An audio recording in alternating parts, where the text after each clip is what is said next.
The kingdom of Israel and the kingdom of Judah both sinned against God. They broke the covenant that God had made with them at Sinai. God sent his prophets to warn them to repent and worship him again, but they refused to obey. So God punished both kingdoms by allowing their enemies to destroy them. The Assyrians were another nation that became very powerful. They were also very cruel to other nations. They came and destroyed the kingdom of Israel. The Assyrians killed many people in the kingdom of Israel, took away everything they wanted, and burned much of the country. The Assyrians gathered together all the leaders, the rich people, and the people who could make valuable things. They took them to Assyria. Only some very poor Israelites remained in Israel. Then the Assyrians brought foreigners to live in the land. The foreigners rebuilt the cities. They married with the Israelites who were left there. The descendants of these people were called Samaritans. The people in the kingdom of Judah saw how God had punished the people of the kingdom of Israel for not believing and obeying him. But they still worshipped idols, including the gods of the Canaanites.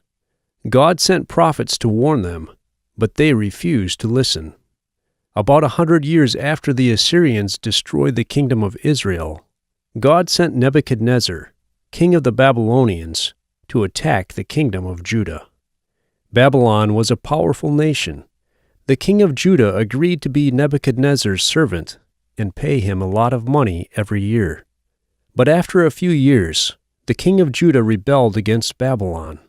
So the Babylonians came back and attacked the kingdom of Judah.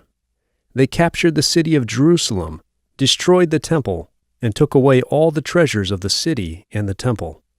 To punish the king of Judah for rebelling, Nebuchadnezzar's soldiers killed the king's sons in front of him and then made him blind. After that, they took the king away so he would die in prison in Babylon. Nebuchadnezzar and his army took almost all of the people of the kingdom of Judah to Babylon, leaving only the poorest people behind to plant the fields. This period of time, when God's people were forced to leave the promised land, is called the Exile.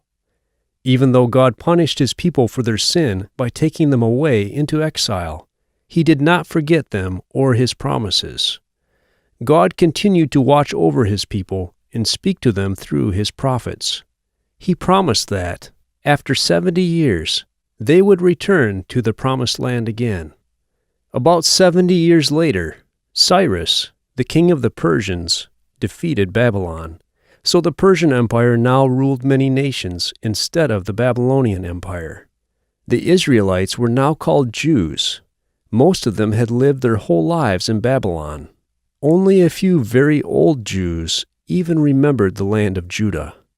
The Persians were very strong, but they had mercy on the people they conquered. Shortly after Cyrus became king of the Persians, he gave an order that any Jew who wanted to return to Judah could leave Persia and go back to Judah. He even gave them money to rebuild the temple. So after 70 years in exile, a small group of Jews returned to the city of Jerusalem in Judah. When the people arrived in Jerusalem, they rebuilt the temple and the wall around the city. The Persians still ruled over them, but once again, they were living in the promised land and worshiping at the temple. Unfolding Word, Open Bible Stories.